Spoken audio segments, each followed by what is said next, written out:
Mi nombre es el doctor Marino Estrella y ahora vamos a hablar sobre la circulación pulmonar. Entonces tenemos que la circulación pulmonar está dado por lo que es la circulación bronquial, que representa el 1 a 2% del gasto cardíaco, la circulación linfática y lo que es la circulación pulmonar como tal.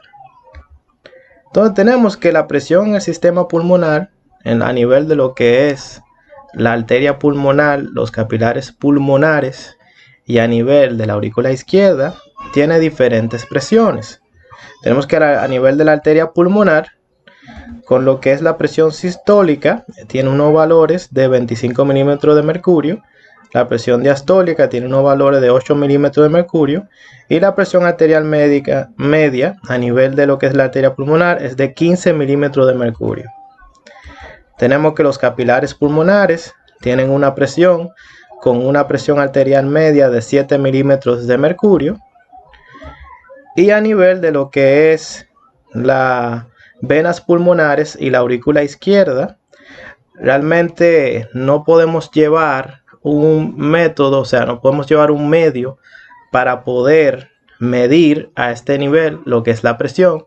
Y lo que hacemos es que nosotros utilizamos lo que es la presión de enclavamiento pulmonar, la cual tiene unos valores de 2 a 3 milímetros de mercurio por encima de lo que se supone que es la presión a nivel de la vena pulmonar y la aurícula izquierda, que es alrededor de 2 milímetros de mercurio.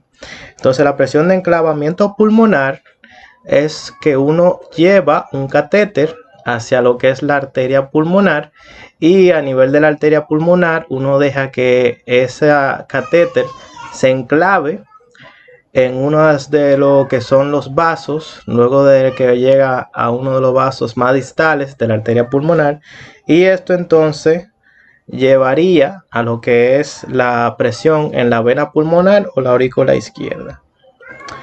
Cuando está aumentado lo que es la presión de enclavamiento pulmonar, pues entonces eso sugiere insuficiencia cardíaca congestiva descompensada. Entonces hablaremos ahora sobre los gradientes de presión hidrostática en los pulmones.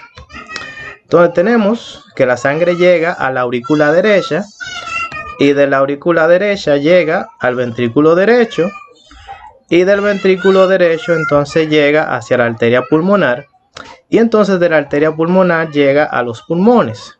Entonces tenemos que cuando la sangre llega de la arteria pulmonar a los pulmones hace tres zonas. La zona 1, zona 2 y zona 3, que va a depender si hay una presión arterial mayor o una presión alveolar mayor. En el caso de la zona 1, la presión alveolar es superior a la arterial. Normalmente esta zona no existe, ¿ok? Y existe cuando hay una disminución de la presión de la arteria pulmonar o hay un aumento de la presión alveolar, como el caso de ventilación positiva. Tenemos la zona 2 o zona media o zona intermitente, en la cual en la sístole la presión arterial es mayor y en la diástole la presión alveolar es mayor. En la zona 3 tenemos que la presión arterial es mayor que la alveolar. Entonces hablaremos ahora sobre el edema pulmonar. El edema pulmonar es una condición en la cual los pulmones se llenan de líquido. Esto puede ser secundario a de que hay una valvulopatía mitral y se devuelve la sangre hacia los pulmones, como en el caso de la insuficiencia cardíaca izquierda.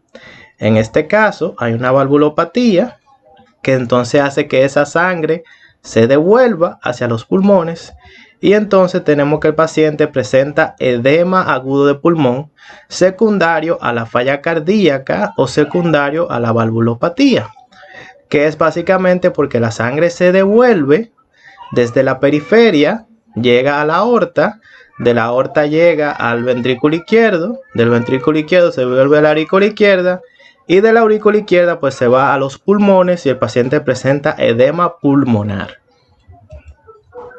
Otra causa de edema pulmonar es que hay una lesión de la membrana capilar pulmonar y al haber una lesión de la membrana capilar pulmonar, como es el caso de las neumonías o como es el caso del síndrome de estrés respiratorio del adulto, pues entonces tenemos que a nivel de los capilares hay un aumento de una secreción de un líquido exudativo a nivel de los pulmones, y esto también entonces quedan encharcados por un edema pulmonar.